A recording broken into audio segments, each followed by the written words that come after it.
प्रिय विद्यार्थियों, नमस्ते।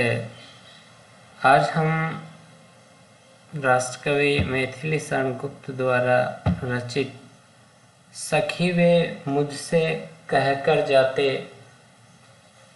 काव्यांश पर बात करेंगे, इसकी व्याख्या पर चर्चा करेंगे। सखी वे मुझसे कहकर जाते जो कवितांश है, काव्यांश है, वो मैथिली शरण गुप्त जी के यशोधरा खंड काव्य से लिया गया है। यशोधरा के काव्य रूप पर यद्यपि आलोचकों में, समीक्षकों में मतभेद है। आचार्य रामचंद्र शुक्ल ने यशोधरा के काव्य स्वरूप के बारे में लिखा है कि यशोधरा प्रबंध काव्य के अंतर्गत आता है। यद्यपि इसकी रचना नाटकीय ढंग पर हुई है तथा भाषा भाव व्यंजना प्राय गीतों में हुई। तो रामचंद्र शुक्ल ने भी इसे प्रबंध काव्य के अंतर्गत माना है, पर इसमें दो बात उन्होंने संयोजित की है कि नाटकीय ढंग पर लिखा गया है और भावों की जो व्यंजना इसमें गीतों के रूप में हुई है। तो गीतों का इसमें प्रयोग हुआ है, तो गीति काव्य की एक संभावना आचार्य रामचंद्र शुक्ल जी ने भी देखी है यहाँ पर। और इसमें जो है गद्य एवं पद्य का भी प्रयोग हुआ है। इस कारण ये चंपू काव्य की श्रेणी में भी आता है। नाटकीयता भी है, चंपू भी है। तो एक तरह से ये जो काव्य है मिश्रित काव्य है, जैसे मिश्रित प्रबंध काव्य या गीति प्रबंध काव्य कहा जा सकता है, जिसमें गद्य भी है, पद्य भी है, प्रबंध भी है और गीति भी है और नाटक भी है। तो इन सभी के मिश्रण से यशोधरा का काव्य रूप निर्मित होता है। यद्यपि इसकी जो कथा है वो खंड काव्य की कथा की तरह है। खंड काव्य में जीवन की किसी एक घटना का वर्णन होता है, जीवन की किसी एक घटना को लेकर के काव्य रचना की जाती है। और यशोधरा काव्य, खंड काव्य की जो विषय वस्तु है वो कपिलवस्तु के राजकुमार सिद्धार्थ के महाविनिष्क्रमण की घटना पर आधारित है। यशोधरा की जो नायिका है वो राजकुमार सिद्धार्थ की पत्नी यशोधरा है। और राजकुमार सिद्धार्थ एक वृद्ध को, एक रोगी को और एक लाश को देख करके संसार की नश्वरता, असारता, क्षणभंगुरता से विचलित होते हैं और संसार से मुक्ति का, जन्म मरण के चक्कर से मुक्ति का, मोक्ष का, सत्य का मार्ग खोजने के लिए संन्यास का संकल्प लेते हैं। और इस संकल्प के साथ रात को यशोधरा और राहुल अपने पुत्र राहुल को निद्रा अवस्था में सोते हुए छोड़ करके घर से निकल जाते हैं और संन्यास धारण कर लेते हैं। यहीं से जो है जब यशोधरा को इसका पता चलता है सुबह के समय, भोर के समय, तो यशोधरा राजकुमार सिद्धार्थ से, इनको गौतम बुद्ध भी कहा गया बाद में, उनके इस व्यवहार से आहत होती है और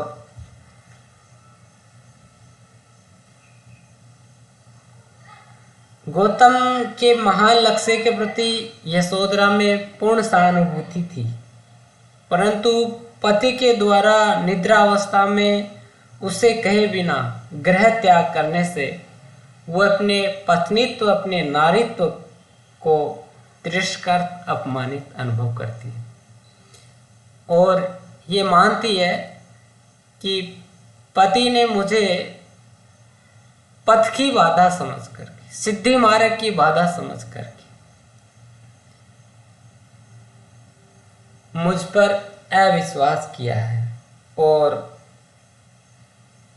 पति का उस पर ये जो अविश्वास है उसे अंदर तक व्यथित करता है। वो ये सोच करके बिलख उठती है कि उसका अस्तित्व ही क्या है यदि वो अपने पति के सिद्धि मार्ग की बाधा है।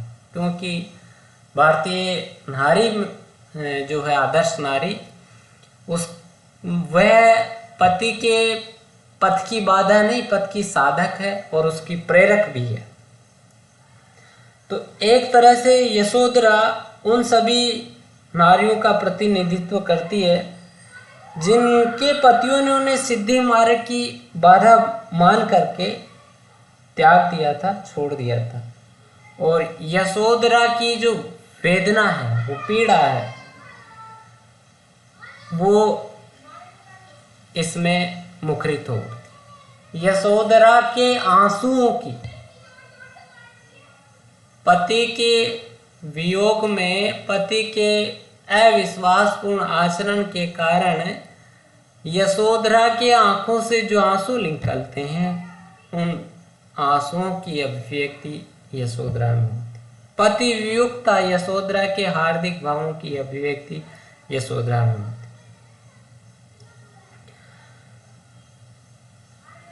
नारी का जो करण स्वरूप है वो यशोधरा में साकार होता है। भारतीय वाङ्मय में किसी भी वीर्य वर्णन में करुणा की इतनी गहरी चोट नहीं होगी जो पुरुषों के वैराग्य प्रेम के कारण पत्नियों को जीवित वैधव्य झेलने के लिए विवश करती है और उसे उपजती है।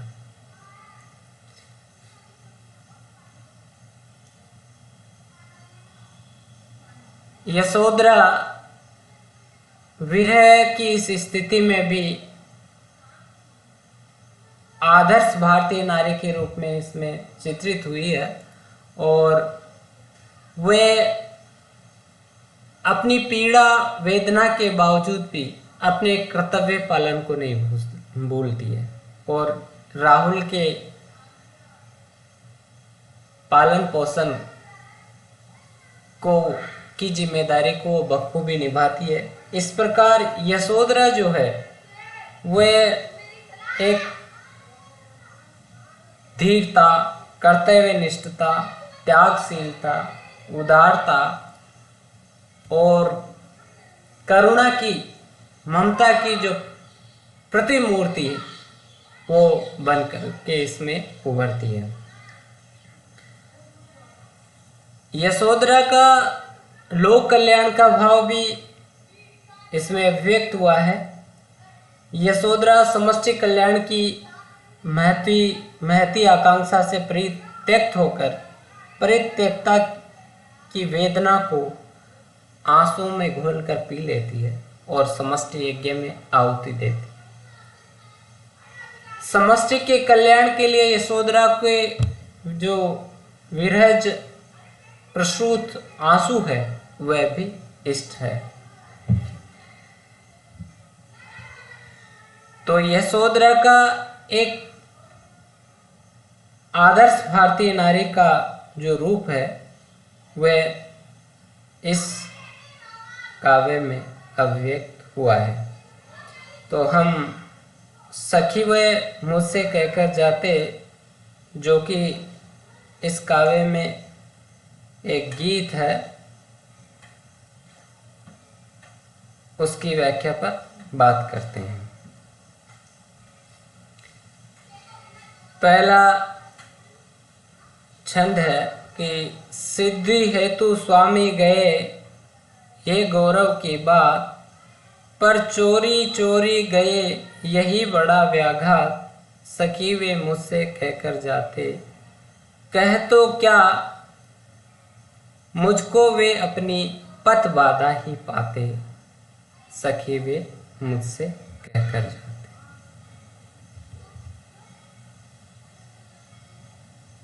सिद्धार्थ निद्रा अवस्था में यशोधरा और अपने पुत्र राहुल को छोड़ करके मोक्ष सिद्धि के लिए संन्यास धर्म को अपनाते हैं, वन में चले जाते हैं। इसके पश्चात यशोधरा के जो हार्दिक भाव है, मनोभाव है, उनकी अभिव्यक्ति इसमें होती है। यशोधरा कहती है कि सिद्धि हेतु स्वामी गए, ये गौरव की बात कि मेरे पति जो है वह जन्म मरण जन्य चिर दुख से संतप्ति संसार को मोक्ष प्राप्ति का मार्ग दिखाने के लिए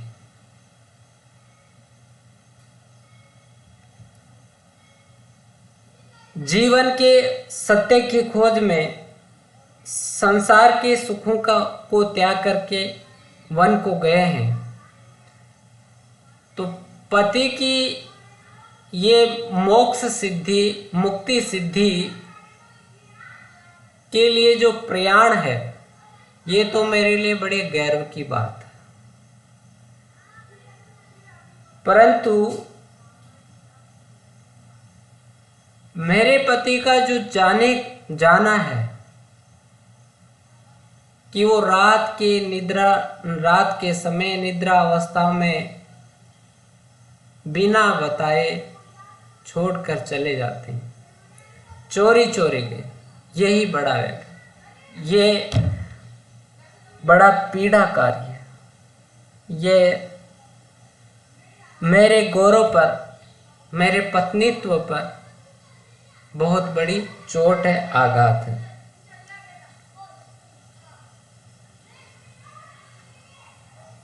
यशोधरा कहती है कि अगर मेरे पति मुझसे कह करके जाते तो क्या मैं उनके पद की बाधा बनती, अर्थात मैं अपने पति के इस मार्ग की, सिद्धि मार्ग की कभी भी बाधा नहीं बनती। मैं उन्हें खुशी खुशी सहर्ष लोक कल्याण के मार्ग पर विदा करती।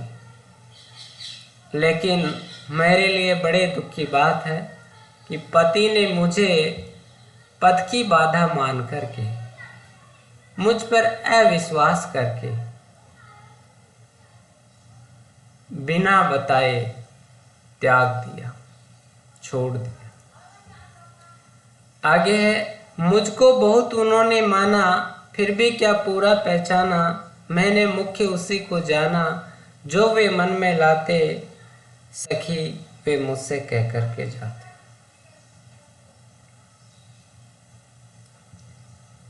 इसमें यशोधरा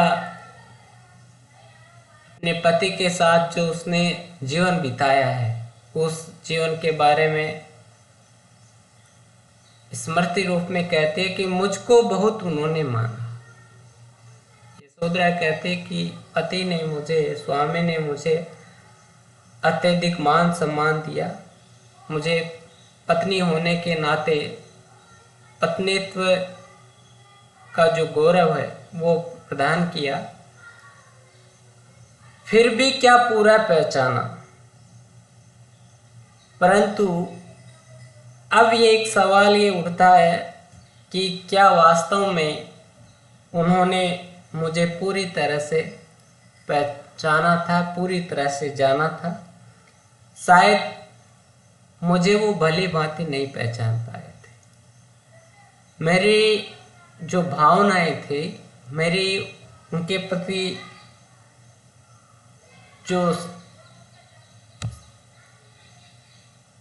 समर्पण था, उसको उन्होंने पूरी तरह से नहीं पहचाना और इसी कारण वो मुझे छोड़ करके सिद्धि के मार्ग में बाधा समझ करके चले गए। मैंने मुख्य उसी को जाना जो वे मन में लाते। यशोधरा यहाँ पर कह रही है कि मैंने अपनी पति की इच्छा को ही प्रधानता दी, जिसको जो उन्हें वांछित था। उसी को मैंने मुख्य मानते हुए उसी का वर्ण किया है। मेरे लिए वही करणीय है, करणीय रहा है जो मेरे पति के लिए वांछित था, इच्छित था। अर्थात मेरा व्यवहार प्रियतम की इच्छा के अनुकूल रहा है और मैंने उनकी इच्छाओं को, उनकी भावनाओं को ही हमेशा प्रधानता दी है। फिर भी उन्होंने मुझे राह की बाधा समझ करके छोड़ करके चले गए। यशोधरा कहते कि हे सखी, वो मुझसे कह कर के जाते तो मैं उनकी राह की बाधा नहीं बनती, बल्कि उनको अपने मार्ग को प्रशस्त करने में जो है सहायता करती। आगे है अगला बंद इसका, स्वयं सुसज्जित करके क्षण में प्रियतम को प्राणों के पण में हम ही भेज देती हैं रण में, छात्र धर्म के नाते सके वे मुझसे कहकर जाते हैं। यशोधरा राज कुल की वधू थी और इसलिए वह कहती है कि क्षत्रिय कुल धर्म का पालन करना उसे आता है।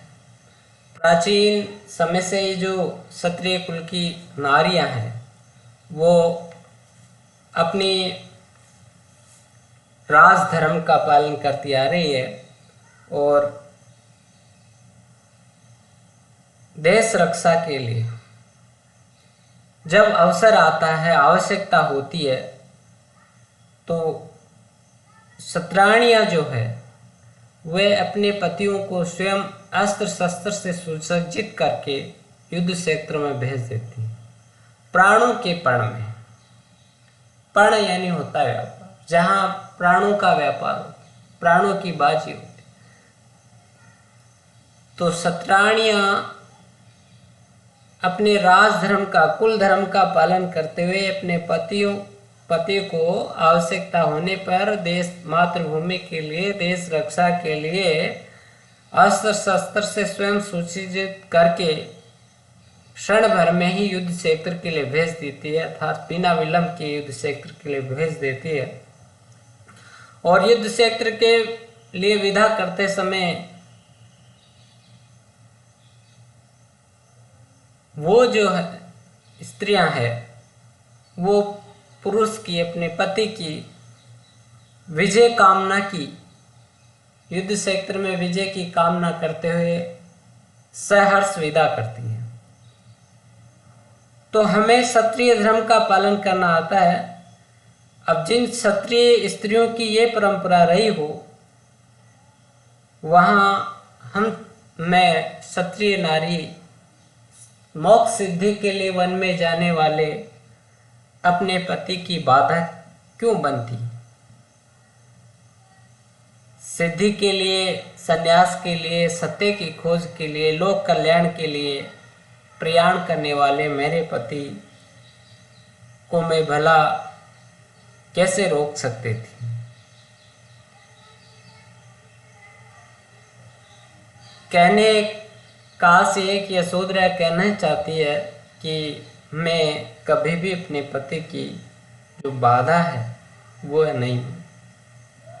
हुआ न ये भी भाग्य अभागा, किस पर विफल गर्व अब जागा, जिसने अपनाया था त्यागा, रहे स्मरण ही आते, सकी वे मुझसे कहकर जाते। हुआ न ये भी भाग्य अभागा, किस पर विफल गर्व अब जागा। यशोधरा की पीड़ा है कि मुझे अपने पति को मोक्ष सिद्धि के उस मार्ग पर सहर्ष विदा करने का सौभाग्य भी प्राप्त नहीं हुआ। मैं बड़ी दुर्भाग्यशाली हूँ कि लोक कल्याण के लिए प्रयाण करने वाले मेरे पति को मैं विदा भी नहीं कर सकी। उनको सहर्ष विदा करने का सौभाग्य मुझे प्राप्त होता तो ये मेरे लिए बड़े गौरव की बात थी। पर अब इस विफल या मिथ्या गर्व के लिए कोई अवसर नहीं बचा है, क्योंकि उन्होंने तो बिना बताए त्याग दिया है, छोड़कर चले गए। जिसने अपनाया था त्याग, जिसने मुझे सहधर्मिणी के रूप में अपनाया था, अर्धांगिनी के रूप में अपनाया था, उसी ने आज मुझे त्याग दिया है। और इस कारण अब केवल उनकी स्मृतियाँ ही शेष रह गई है। वो मुझे स्मरण आते रहते हैं, मैं उनका सदैव स्मरण करती रहती हूँ। तो इस गीत के इन बंधों में यशोधरा, वीरानी यशोधरा की मनोव्यथा अभिव्यक्त हुई है। और उसकी पीड़ा है कि उसके पति ने उसे अपने मार्ग की बाधा समझा, उस पर अविश्वास किया। और पुरुष का पत्नी पर अविश्वास उसके लिए बहुत बड़ी पीड़ा होती है।